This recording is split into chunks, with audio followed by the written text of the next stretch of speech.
বন্ধুরা, আপনাদের জবা গাছের মধ্যে কি অতিমাত্রায় আপনারা কুড়ি এবং ফুলের দেখা পাচ্ছেন না, অথবা জবা গাছের মধ্যে কোনো নতুন নতুন ডাল বের হচ্ছে না, গাছের গ্রোথ থেমে আছে, কুড়ি হলুদ হয়ে ঝরে পড়ে যাচ্ছে, ফুলের সাইজ ছোট হচ্ছে, পাতার সাইজ ছোট হচ্ছে, অথবা কোনো পোকামাকড় ছত্রাকের আক্রমণে কিন্তু গাছ একদম ভরে গেছে, পিঁপড়েও কিন্তু গাছের মধ্যে ভরে গেছে, তাহলে আজকের এই ভিডিওতে আমি A to Z information share করব।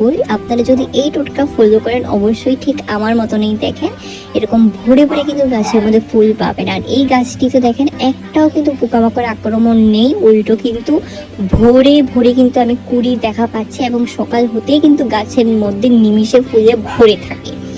তো আজকের এই ভিডিওতে A to Z information share করব। তো যারা নতুন এসেছেন অবশ্যই চ্যানেলটিকে সাবস্ক্রাইব করে পাশে থাকবেন, কারণ এটা আমার নতুন চ্যানেল। আপনারা যদি আমাকে অল্প সাপোর্ট করেন আমি এগিয়ে যাওয়ার সাহসটুকু পাবো। চলুন তাহলে বন্ধুরা, সময় নষ্ট না করে ভিডিওখানে এবার শুরু করা যাক।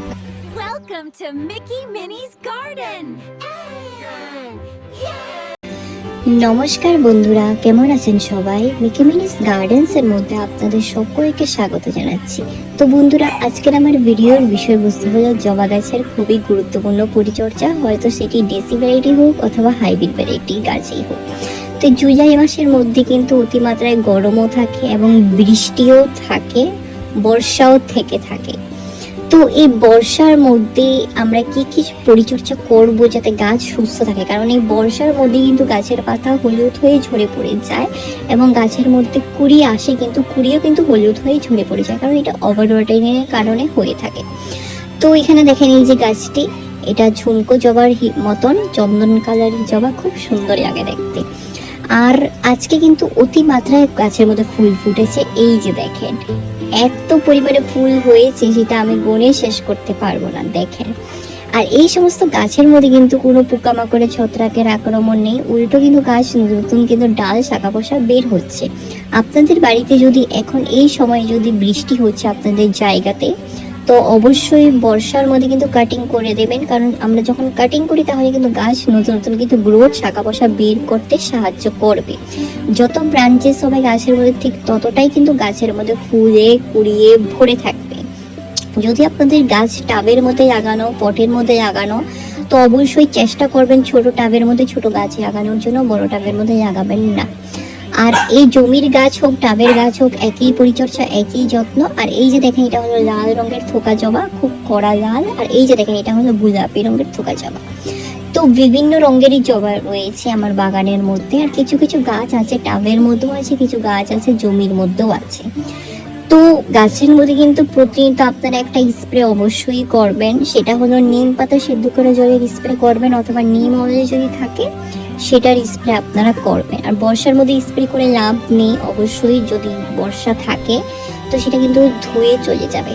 আর গাছ যেন রোদের মধ্যে থাকে, দেখতেই পাচ্ছেন এই গাছটি রোদের মধ্যে যদি গাছ থাকে অবশ্যই গাছের মধ্যে কুড়ি আসবে, গাছ ফুল দেবেই দেবে, গ্যারান্টি দিয়ে বলছি। এত পরিমাণে গাছের মধ্যে কুড়ি আসবে আপনারা দেখেও অবাক হয়ে যাবেন, ঠিক এখানে যেরকম আমি পাচ্ছি। ফুলের সাইজ ছোট হচ্ছে অনেকে বলে, অনেকে সঠিক পরিচর্যা করতে জানে না। দেখেন ছোট গাছ ছোট টাবের মধ্যে লাগিয়েছে এবং ড্রেনেজ সিস্টেমটা যেন ভালো থাকে সেটা চেক করবেন। আর মাটি যদি এরকম ভিজালো ভাব থাকে অবশ্যই জল দেবেন না। এরকম শুকনো হয়ে যাওয়ার পর দেখেন উপরে মাটি শুকিয়ে গেছে, এখনই কিন্তু আমি গাছের মধ্যে জল দেব, বিকেলে দেব, রোদের মধ্যে জল দেবেন না। আর মাটিটাকে সবসময় পরিষ্কার পরিচ্ছন্নতা রাখবেন, মাটির মধ্যে কোনো আগাছা এই সমস্তগুলোকে হতে দেবেন না।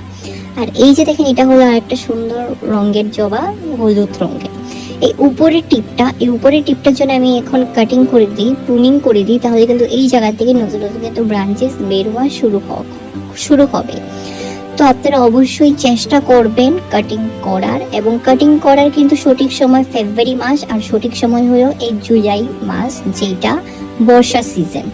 তো এই যে দেখেন এখন অল্প পরিমাণ মতন গাছের মধ্যে খাবার দেব। এই খাবারটি আপনারা স্প্রের মাধ্যমে ব্যবহার করতে পারবেন, খাওয়ারও দিতে পারবেন এবং শুকনো মাটিতেই দেবেন। এই যে দেখেন গুড়, এই গুড় যদি থাকে অবশ্যই দেবেন। গুড় কিন্তু মাইক্রো নিউট্রিশন মাটির মধ্যে ক্ষমতা বাড়ায়, ছোট ছোট কিন্তু বীজাণুগুলো মাটির মধ্যে হয়, আর ড্রেনেজ সিস্টেমটাকেও কিন্তু খুব ভালো রাখে। আর প্রতিনিয়ত কিন্তু গাছের মধ্যে কিন্তু পোকামাকড় আক্রমণ আপনারা দেখতে পারবেন না, গাছের পাতা এবং ওভারঅল গাছ কিন্তু খুব ভালো থাকবে। তো ভালো করে গুড়টাকে কিন্তু আপনার এভাবে জলের মধ্যে মিশিয়ে দেবেন। গুড়টাকে কিন্তু আপনারা গরম করে দেবেন না, অনেকে কি করে জলের মধ্যে বয়েল করে দেয়, সেটা দেবেন না। আর এই যে দেখেন এখন আমি দিয়ে দিচ্ছি অ্যালোভেরা, কিছু পরিমাণ মতন টুকরো দিয়ে দেবো এই বাটির মধ্যে। তো অ্যালোভেরা হলো বুস্টিং ইমিউনিটি পাওয়ার। গাছের মধ্যে এত পরিমাণে কিন্তু নতুন নতুন ব্রাঞ্চেস গ্রোথ বের করবে, আপনারা নিজেও অবাক হবেন, গ্যারান্টি দিয়ে বলছি। সঠিক টোটকা সঠিক পরিচর্যা যদি আপনারা করেন, অবশ্যই 101% রেজাল্ট পাবেন, ঠিক আমার মতনই। তারপর আর একটা জিনিস আমি দেব, এই যে দেখেন সালফার যুক্ত খাবার, যেটি গাছের মধ্যে পাতা এবং ফুলের সাইজকে ডাবল করে সঙ্গে গাছের মধ্যে যে কুড়ি আনতেও অতিমাত্রায় সাহায্য করবে। এই জিনিসটা আমি প্রায় ধরে নিন আপনার 10 থেকে 20 ml মতন দিয়ে দেবেন, বেশি দেবেন না।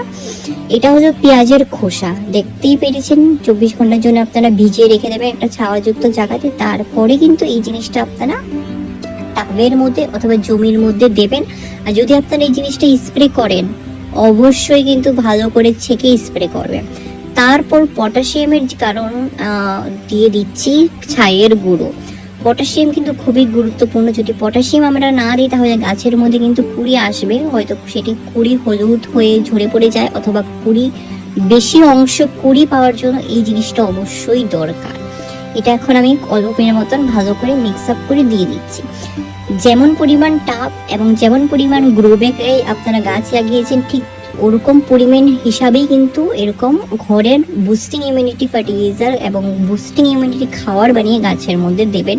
ওভার কিছু দেবেন না, নাহলে কিন্তু গাছ স্ট্রেসে চলে যাবে, উল্টো গাছের সমস্ত পাতা নেতিয়ে শুকনো হয়ে যাবে। তো বন্ধুরা, এই জিনিসটাকে ছাকার প্রয়োজন নেই, যেহেতু আমি মাটির মধ্যে দেবো। যদি স্প্রে করেন অবশ্যই ছেঁকে কিন্তু দেবেন, না হলে কিন্তু আপনাদের স্প্রে নজলসগুলো নষ্ট হয়ে যাবে। তো এই সময়ে এবং রোদের পরে কিন্তু এটা দেবেন, রোদের মধ্যে একদমই দেবেন না। আর এই জিনিসটা যে আজকে আমি দেবো, এটা কিন্তু আমি আবার 15 দিন পর কন্টিনিউ করবো। লাগাতার কিন্তু আমি ক্রমাগত কোনো খাবার গাছের মধ্যে দেব না। আর বর্ষার মধ্যে অবশ্যই খেয়াল রাখবেন ফাঙ্গিসাইড ব্যবহার করা। 1-2 দিন যদি বৃষ্টি হয়েছে না, তবুই ফাঙ্গিসাইড গাছের মধ্যে স্প্রে করবেন, নাহলে কিন্তু সেই সমস্ত ফাঙ্গিসাইড জলে, বৃষ্টি জলে ভিজে ধুয়ে নষ্ট হয়ে যাবে।